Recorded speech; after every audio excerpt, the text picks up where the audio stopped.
Everyone, welcome. My name is Megan Neuhaus, and I'm a senior project manager at the William Davidson Institute at the University of Michigan. And I'm here presenting with my colleague, Yakuta Fatehi. First, a little bit about our organization. WDI is an independent nonprofit research and educational institution that's located at the Ross School of Business at the University of Michigan.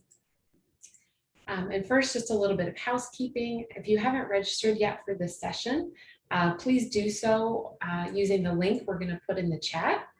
And after your event ends, the GLocal web platform will automatically send participants a feedback survey of the session. So if you can complete that, that would be great. We'd really appreciate any feedback you might have. So next, we have two polls for you today. We'll do the first one now. And that's about a little bit about your organization so that we can get a sense of who's in the room, especially in case you haven't had a chance yet to register for the event. So we're going to go ahead and share that. So you should see that up now.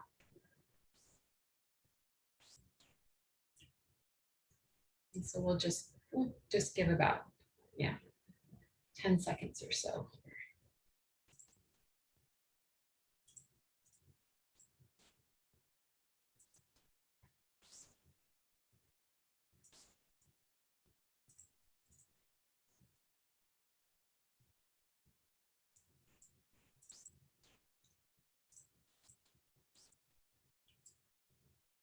Okay, I see so far, yep, we have two people from the private sector.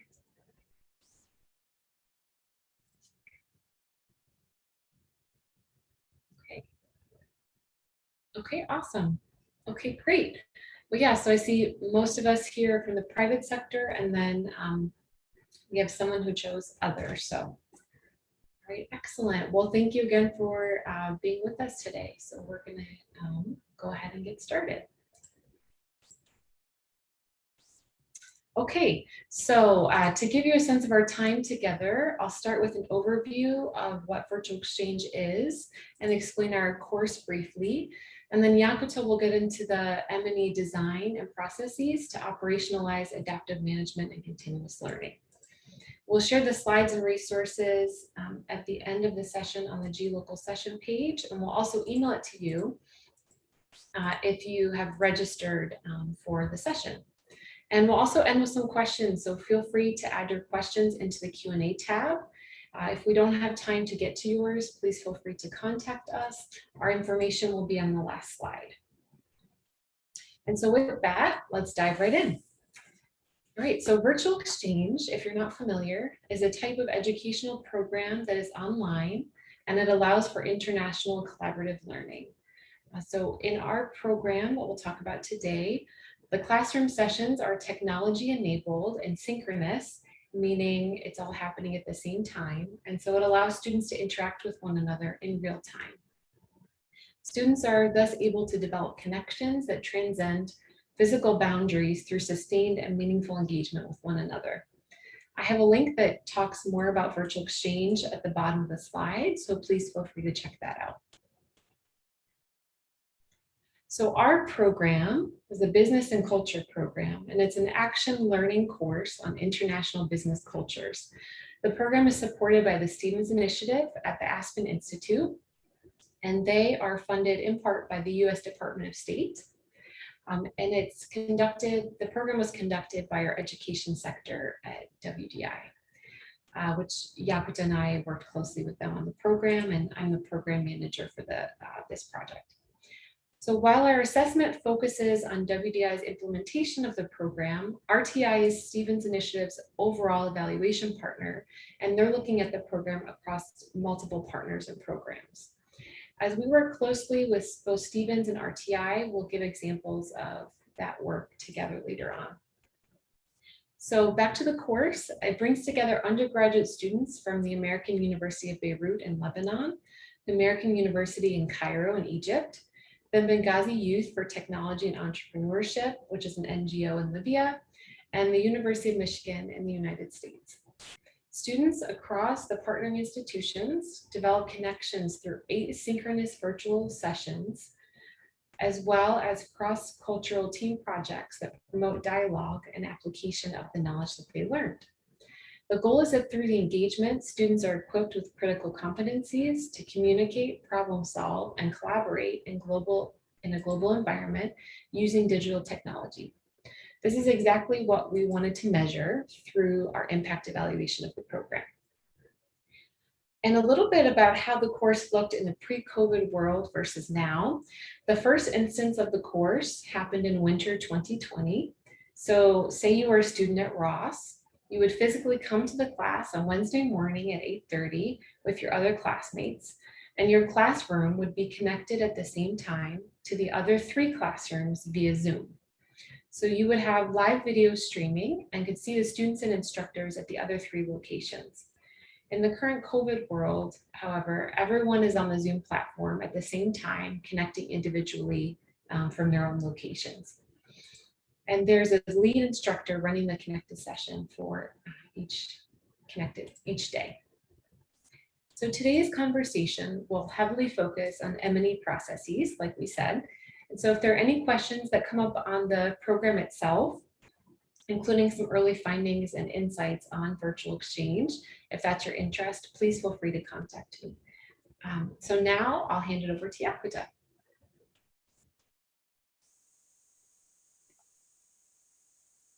Hi, everyone.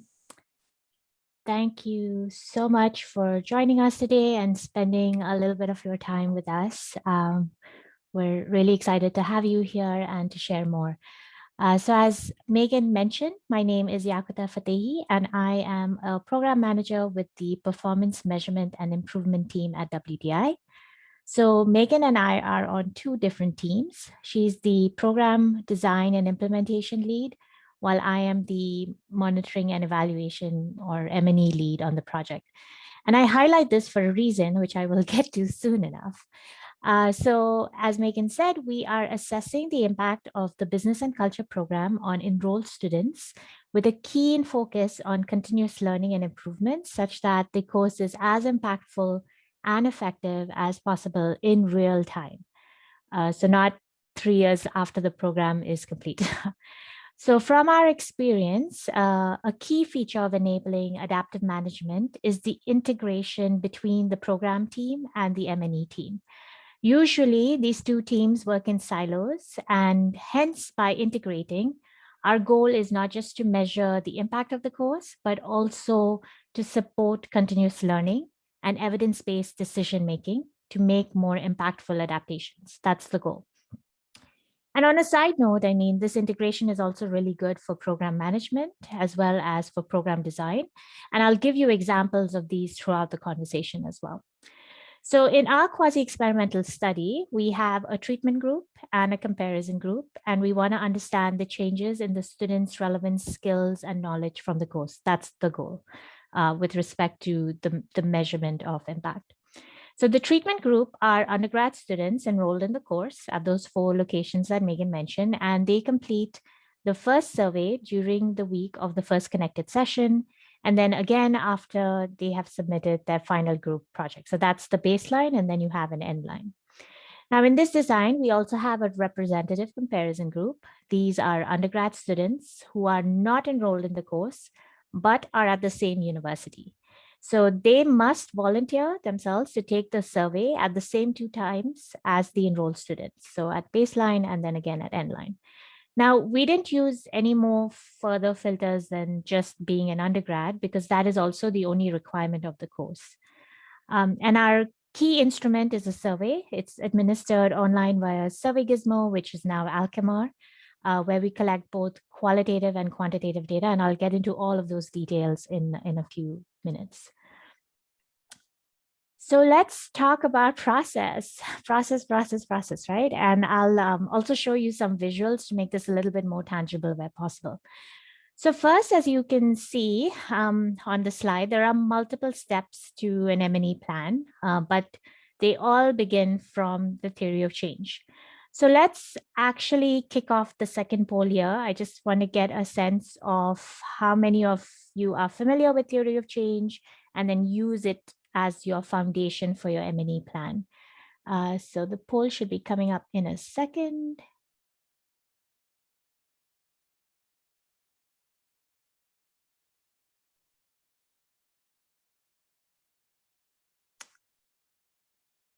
There it is. If you could take a few seconds just to choose one of those options.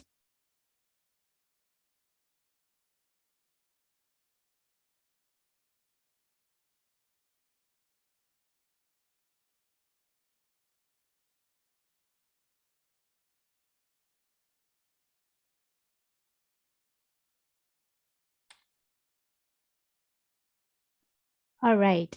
So music to my ears. Everyone's saying that either yes, always or sometimes, right? So at least nobody's saying no, it's noise. So that is music to my ears. Thanks for participating in that. Really appreciate it. All right. So what I wanted to share about here is that, as I mentioned, the theory of change forms the foundation of our M&E plan. So remember I mentioned that the M&E team integrates with the program design team. Well, this is when all the magic starts, right? Here we are each enriching our plans from this collaboration and feedback. So the program design plan as well as the M&E plan. So the first way we integrate is we actually co-developed the theory of change. So the M&E team put together a first draft based on the literature and the documentation that Megan sent over to us. And then we facilitated a conversation with her team and her larger team to refine the theory of change in a workshop setting. So co-developing this tool together helped us ensure that we all understood the program in the same way. We also shared this with Stevens Initiative and RTI for feedback and discussion. So we definitely engaged with them as well. Now, the theory of change also formed, as I said, the foundation on which we then developed the other components of the M&E plan, which is, as you can see on the slide, the risk matrix, research questions, indicators, etc. And a third advantage of doing this together is that it helps strengthen the program design by determining where more activities were needed to achieve the higher level outcomes and impact. So let me show you just really quickly what our theory of change looked like. We've just put a sample because it would be too overwhelming. And then as you can see, you take the theory of change statement at a particular level, apply it, and then that's our indicator to measure that particular change, and then the survey question. So as you can see, everything is mapped out to the levels of the theory of change. So let's go back to the previous slide. And what I do recognize is, yes, this is time consuming. I'm sure that's what's going on, what you're thinking as well. You have to have an extra workshop. There is that back and forth, rounds of feedback, engaging with the other partners. But I just want to say it definitely, the benefits outweigh the time that it requires. So moving on, next we co-developed the risk matrix. This is simply one column of risks, or you can flip it on its head and say assumptions, followed by a judgment call on how likely it is for a risk to occur, and a third column that focuses on if this risk does occur, what is the effect on the program? So it's a table with 3 columns.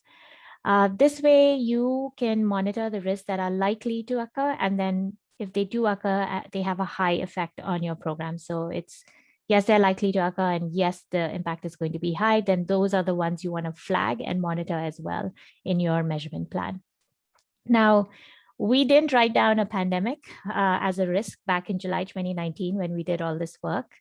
Back then, we thought our biggest risk was the connection technology itself, such as Zoom, internet, things like that.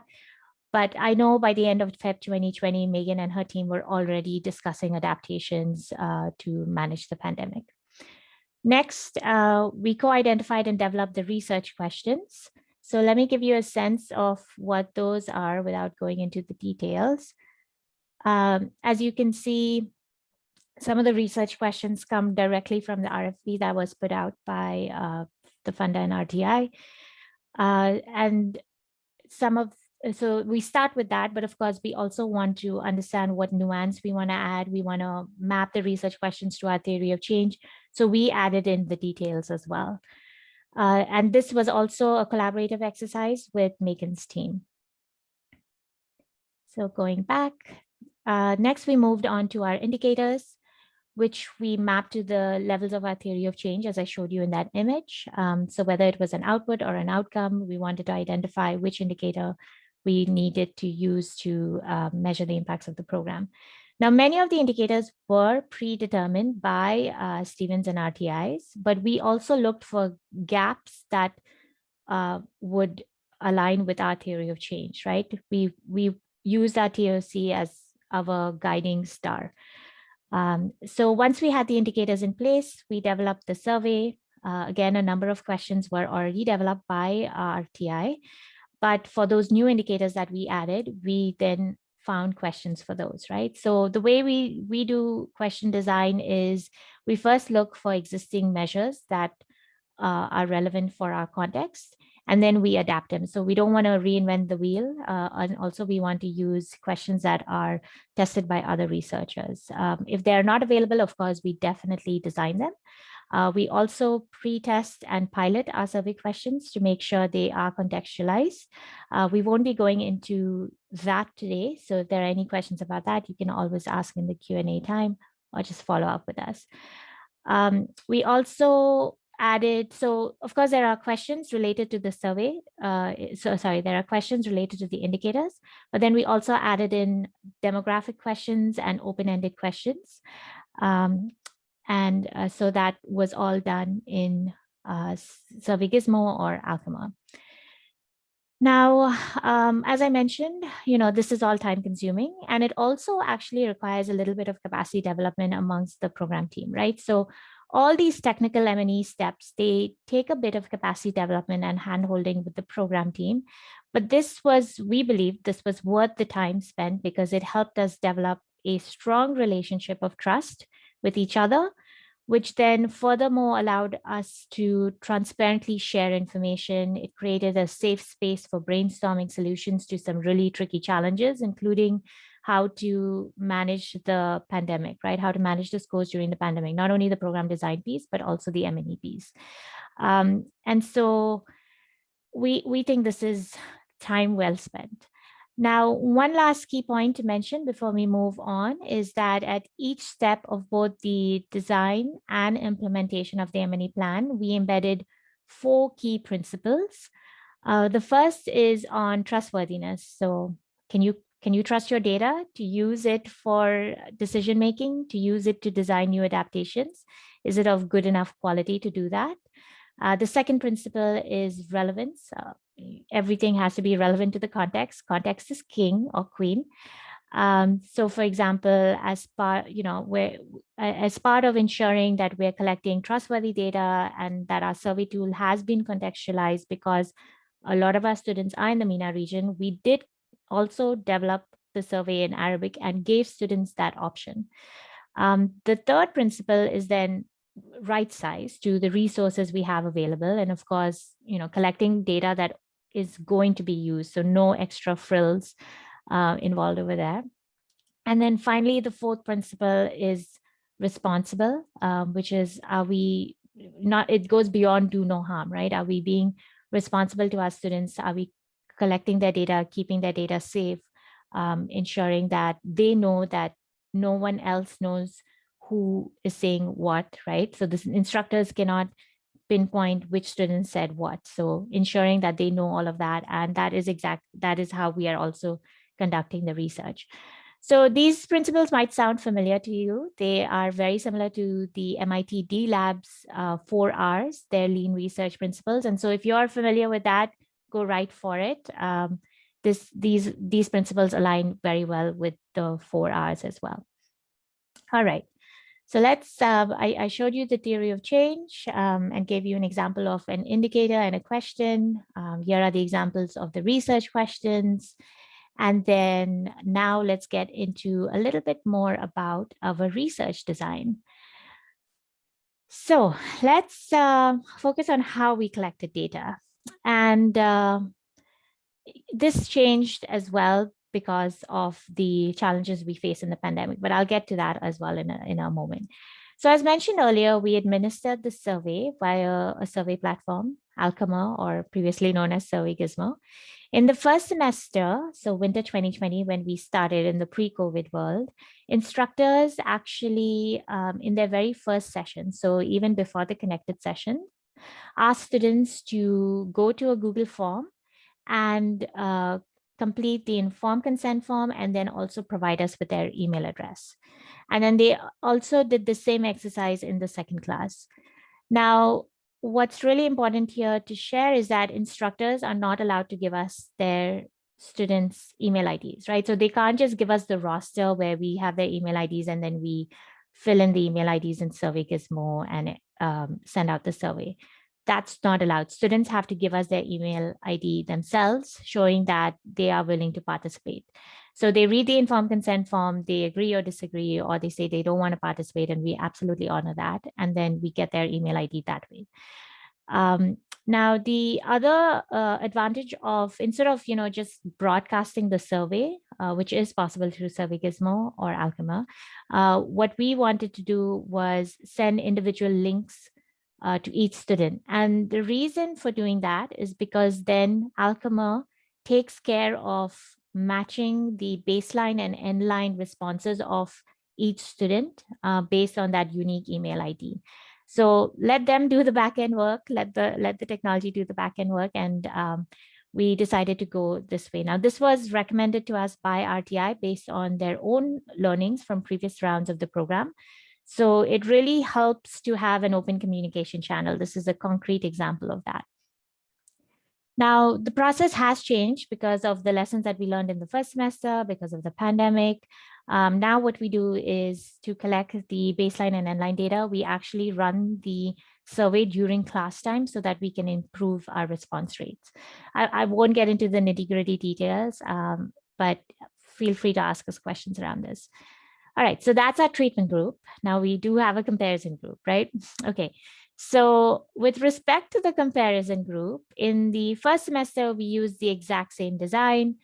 Students were asked to, they received the Google link and they were asked to give us permission to use their email ID. So they gave us their email ID and they also read the informed consent form. So you must be asking yourself, wait, how did you send them the Google link in the first place? Especially because remember, the comparison group students are not in the class, right? So we actually did a number of strategies to attract students to the comparison group. We advertised by tabling at the business school. We used listservs. We asked one of the professors, she was teaching a second class, to have her second class participate as the comparison group. So we found lots of ways to find students who gave us their email ID such that we could even send them the Google form in the first place. But given the challenges of recruiting students during the pandemic, we changed the process in winter 2021, which actually just wrapped up in April of this year. Again, I won't get into the nitty-gritty details, but mainly what we did in winter 2021 was we asked the treatment group to nominate their friends who were willing to participate. So each treatment group student was asked to bring on board 2 friends, and we created an incentive structure so that they would be willing to do that. So let's talk about the incentive. We used monetary incentives for students, and then we also adapted the monetary incentive as well to the challenges we were encountering. And I would say that all these changes in collecting the data, so in the recruitment of the comparison group, in improving our response rates, seeing the challenges semester by semester, I would say that this was the first and the biggest example of adaptation to the M&E processes itself, right, based on the ground realities. Now, I know some folks would say you need to keep everything the same so that you can compare, but especially in this case, we have to recruit 14 students per location with the built-in attrition rate, right? So we have to recruit 14 students per location per semester, and we just had to get creative in finding these students in a responsible and ethical manner and ensuring that they complete the surveys. So we had to get creative and we had to change things based on the ground realities. That was just what happened to us. All right, so that was the research design. Let's talk quickly about our indicators, just to give you a sense of the constructs we were measuring. So on the screen, you can see examples of that, as well as a couple of our survey questions. So our study measures progress across 7 variables of interest to measure the overall program goal of building cross-cultural bridges between future generations in the US and the MENA region, which is the Middle East, North Africa region.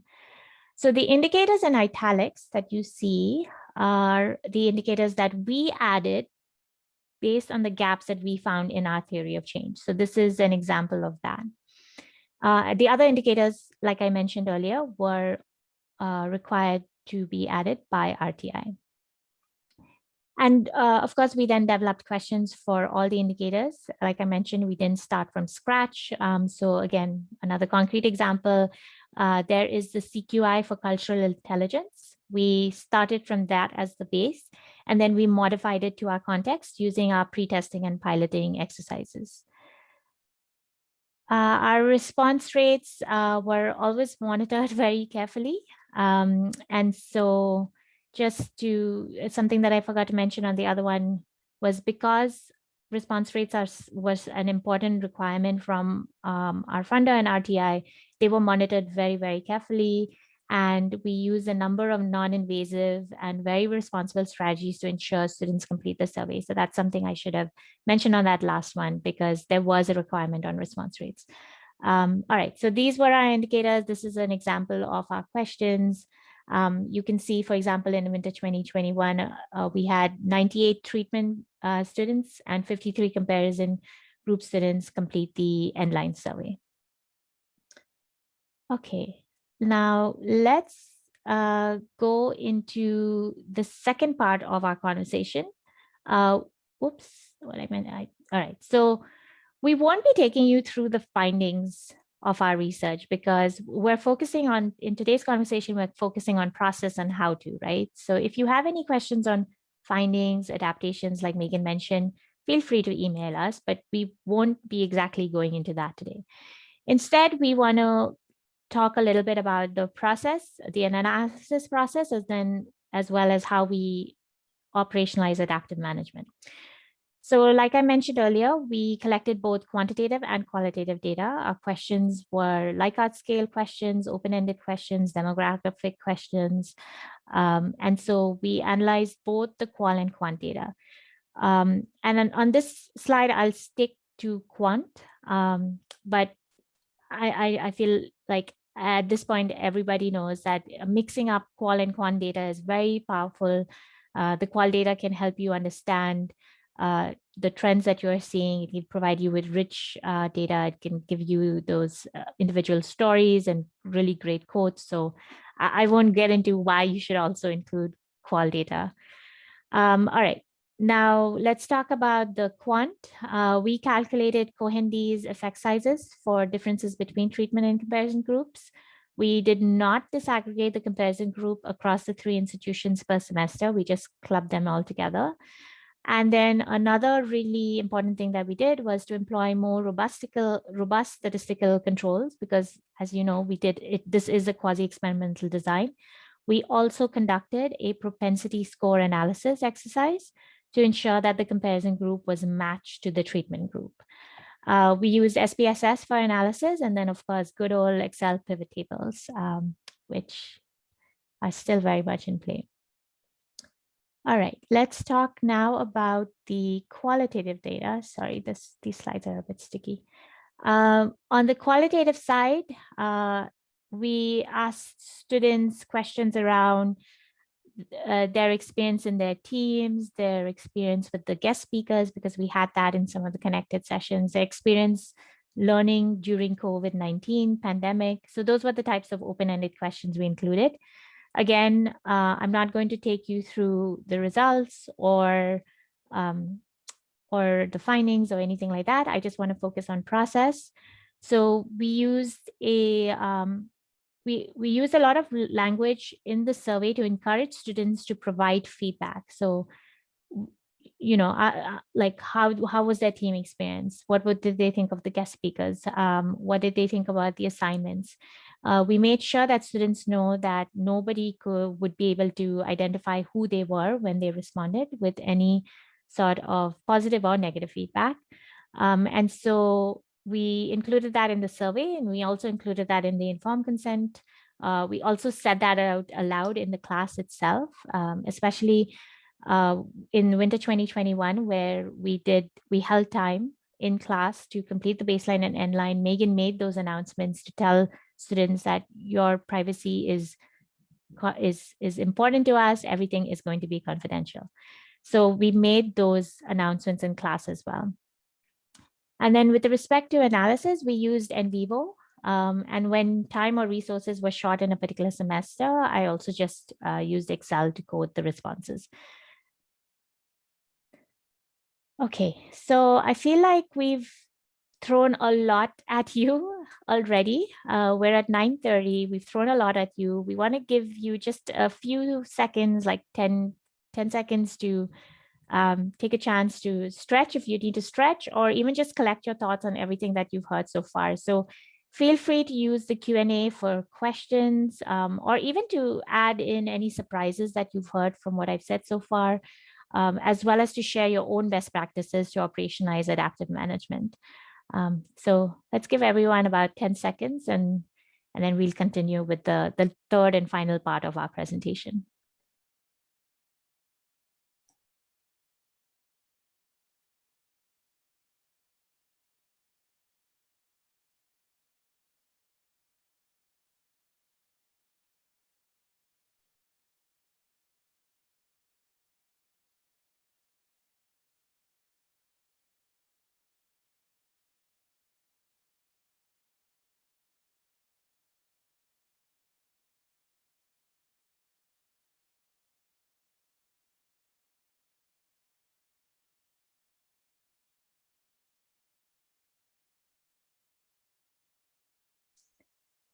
Okay, so feel free to continue to add questions into the Q&A box, as well as other comments.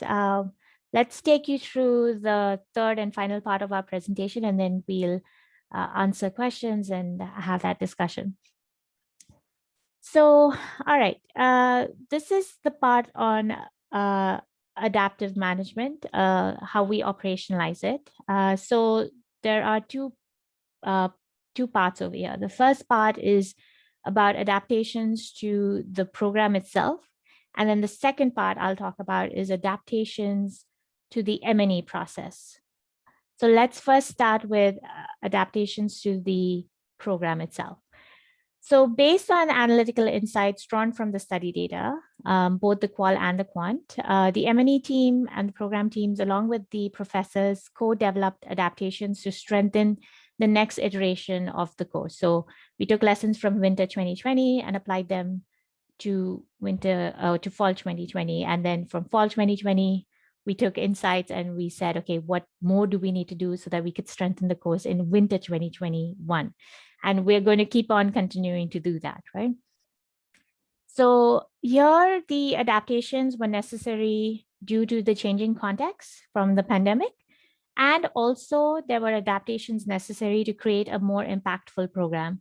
So again, there's two layers of adaptations, one because of the pandemic and one because of the because we wanted to make the program more impactful. So I want to again highlight that difference. But just to let you know that often a lot of the adaptations, they did actually bleed into one another to serve both those purposes.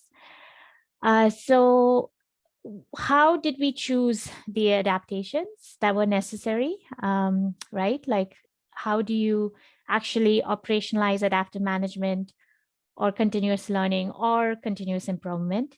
The first step is you consciously build it in, right? That's the most important thing. You build you build time for adaptive management.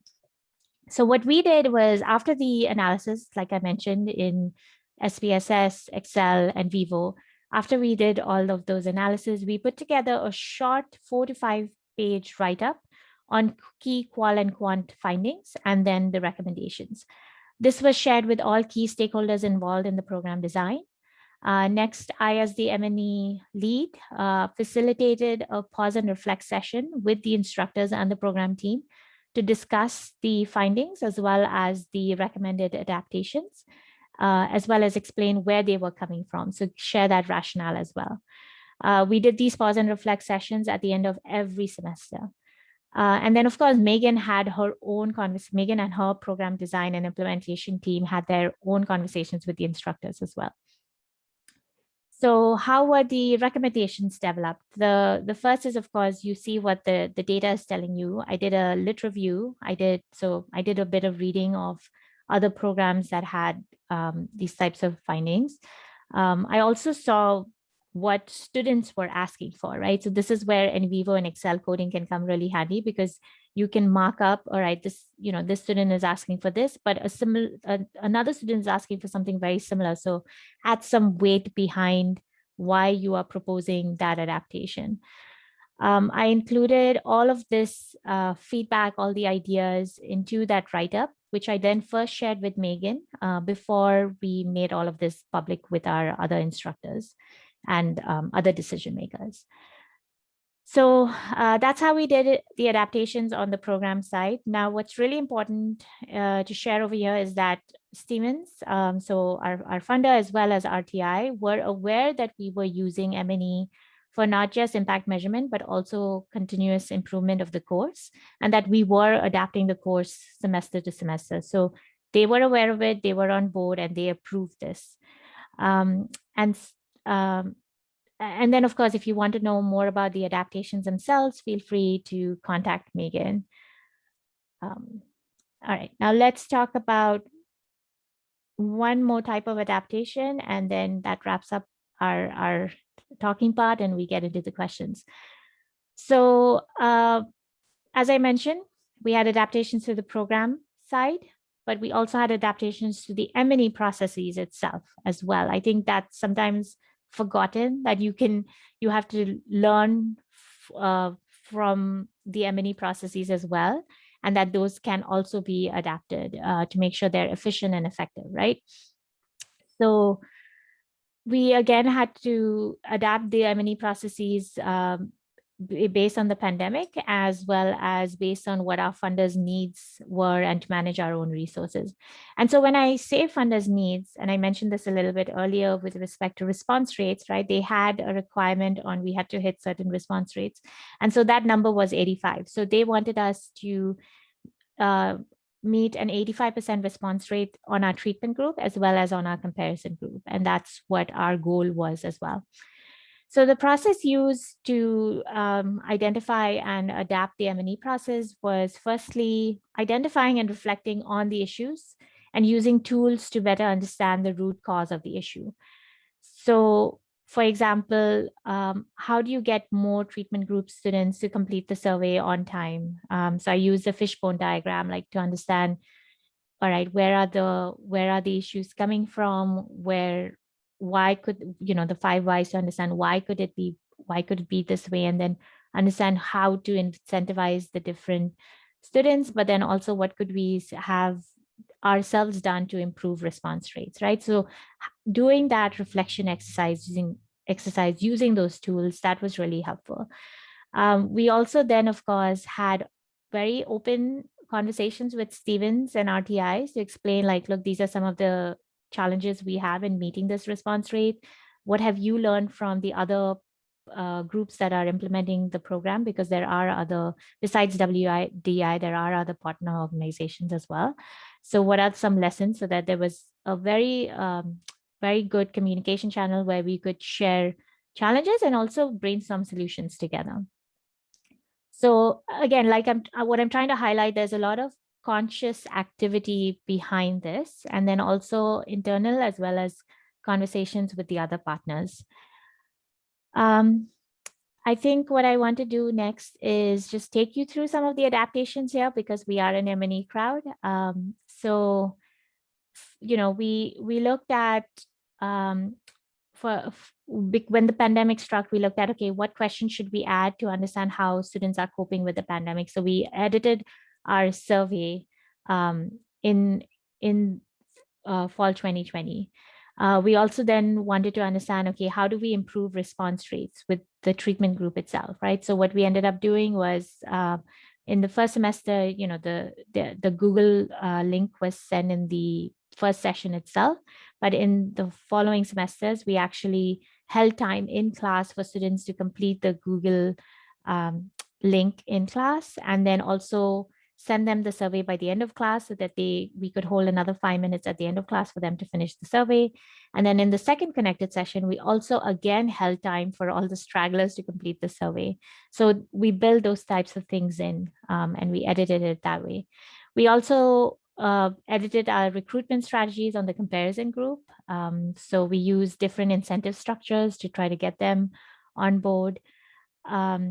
And then another interesting one that we did was one of the other partner organizations talked about how they had noticed that on the comparison group side, a lot of students, they just randomly select the responses on the survey. And so how to ensure data integrity. And so we added in a check question just for the comparison group students, something as simple as, please, please select one on this question so that we know they're actually reading the questions. When they select one, we know they're reading it. When they don't, we're like, okay, they're probably multitasking the survey with something else. So those were some of those examples of adaptations.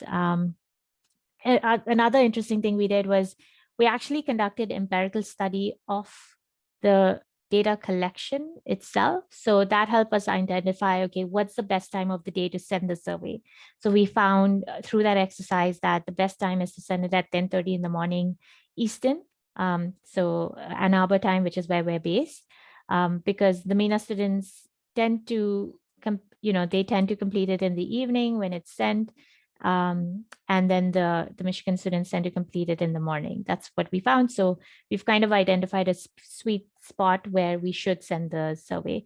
We also identified that students do need reminders, like even the ones in class, they need reminders. They need multiple reminders across multiple days. So the empirical study of the actual data collection data is also really helpful in identifying insights like that.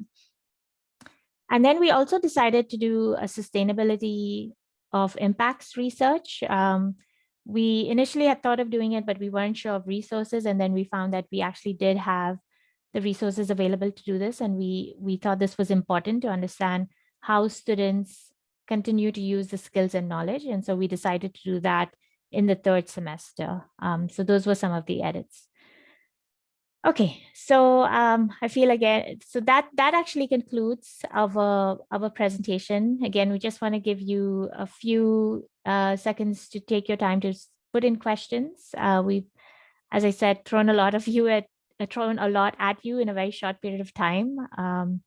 And in a way, we've only just scratched the surface of all these various topics. So if you do have questions, please put them in the Q&A box. And then Megan will facilitate that section. Great. All right. Well, yeah, please feel free to keep adding. Yakuto, we have one question in here so far from Now Association. So they're asking, not all enrolled students participate in the treatment group. Is it optional for them? Is that it? Yeah, it is optional for them. It's part of conducting responsible research that students have the full control and full right on whether they want to participate in the study or not. We, of course, encourage them. We explain to them that, their privacy is paramount, that nobody can see their data except for me, because I'm the lead researcher. So the instructors definitely cannot map out who has said what. So to them, all the data would be anonymous. And similarly, even to Megan and her team, the data is anonymous. I'm actually the only person who can see the contact ID, so their email ID, and see who has said what. So we make sure that they are aware of all of this, and then they get to choose whether they want to be in the study or not. Great. And then we have a question from Matt St. John. He asks, any general longer term lessons learned either for the program or the M&E process? I think I'll let Megan speak about the program. Megan, why don't you go ahead first, and then I can talk about the M&E part. Great. Yeah, that sounds good. So in terms of the program, you know, um, I'm guessing you're asking, yeah, just about the virtual exchange itself and what we've learned. I know we didn't present a, maybe enough in-depth information for you to have all the context on this, but one thing that we learned is that it's really important for the students to be connected with each other on their cross-cultural teams as early as possible. So in the first semester, we didn't connect the students until about almost halfway through the semester, because that's when they really started their kind of final group project together. But we had gotten feedback from the students that they really wanted to be connected earlier. And so we did that and connected them actually before the start of the semester for the following semesters. And the students, yeah, they love that, and it seemed like it really helped them forge deeper connections because they had more time to interact with one another and connect. So that's definitely, I think, a big learning for us. Let's see, I think we've also learned that in terms of communications with the students, in a way that more is less. And so, we've tried to simplify kind of the number of platforms, technology platforms they go to interact with one another or to, learn about their assignments or what's happening next. And so we send out a weekly email every Friday that goes out to the faculty and the students.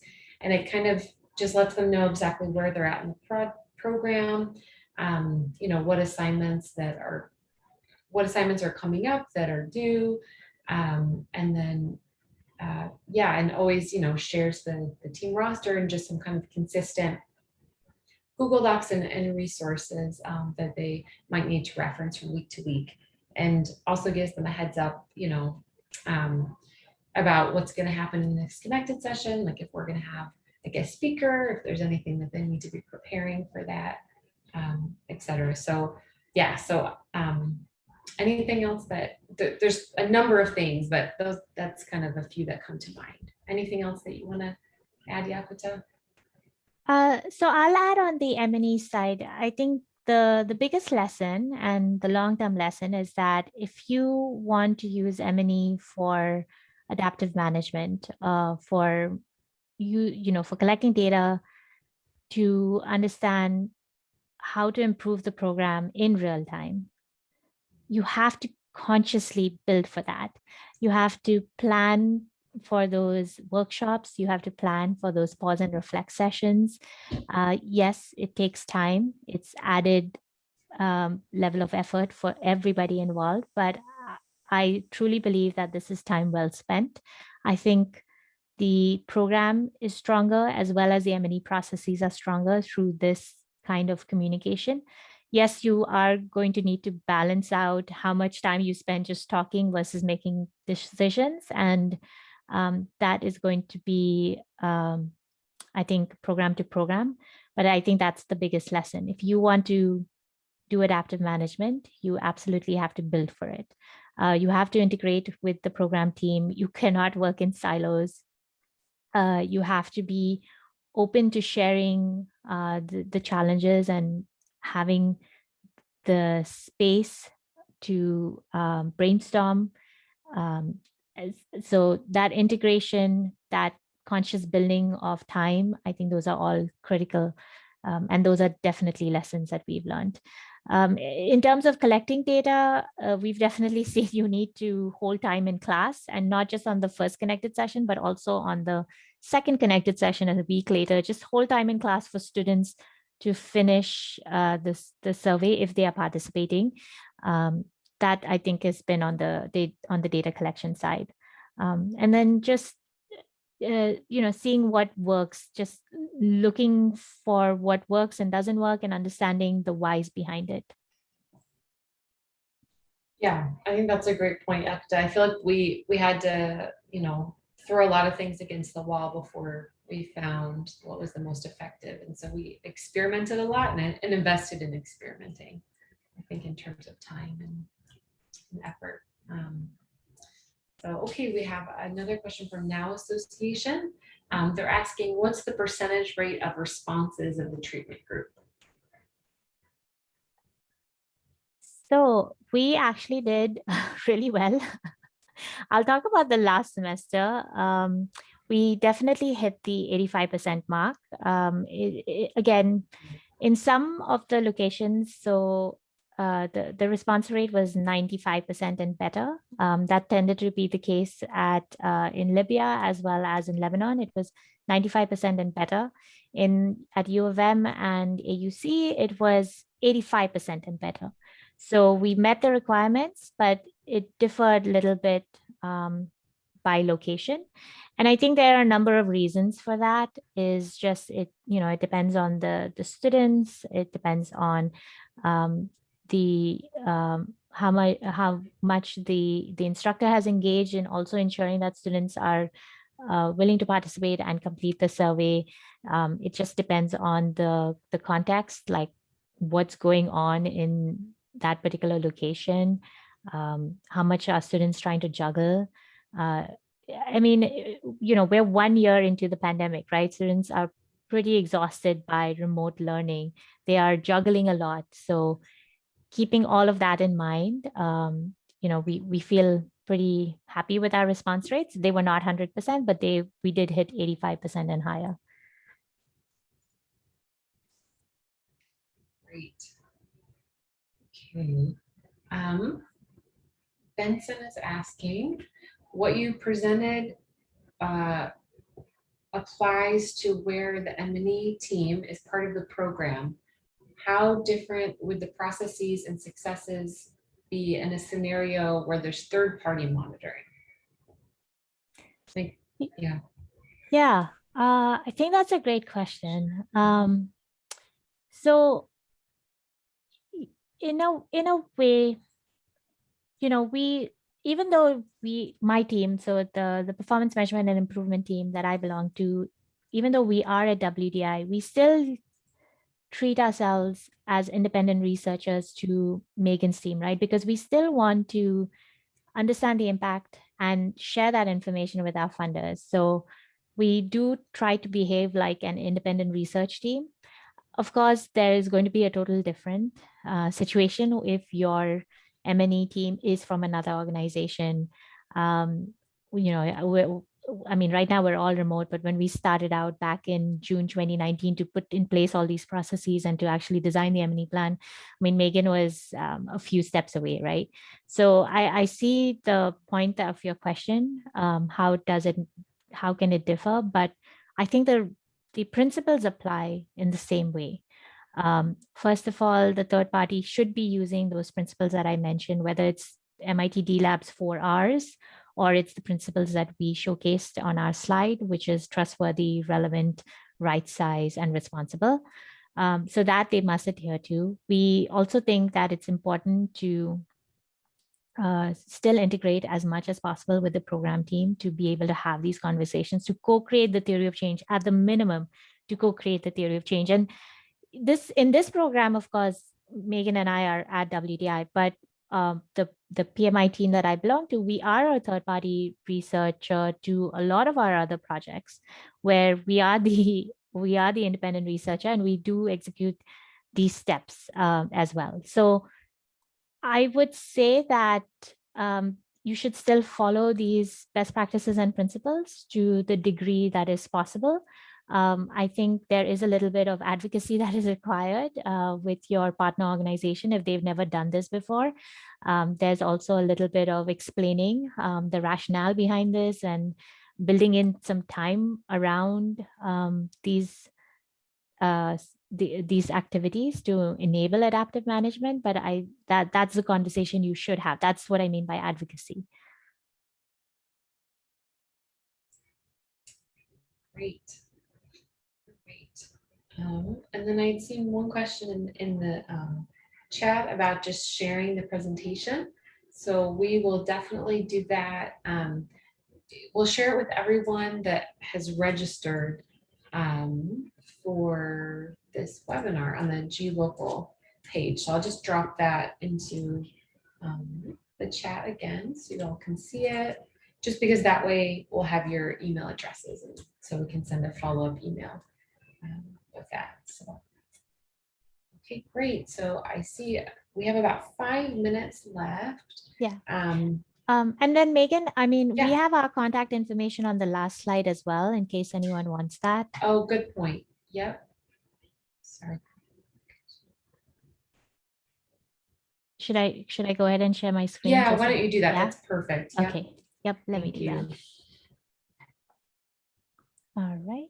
You should Perfect. be able to see the contact information now. Yep, see it there. Yeah. Great.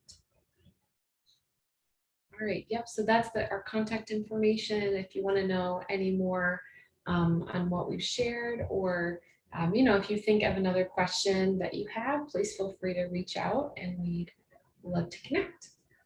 And like we said, oh, there's one more. Okay, we have time, let's jump into it. So now association is asking, how many pause and reflect sessions do you conduct in the program? So we have, after every semester, we have one pause and reflect session where it's the 4 instructors from 4 locations. It's Megan and her larger team, and then it's me. Those are the attendees. But during the process of developing the M&E plan back in June 2019 to about December 2019, we had multiple sessions where we worked together to co-develop the different components of the M&E plan. And then Megan, I know you have your own conversations with instructors after each semester as well.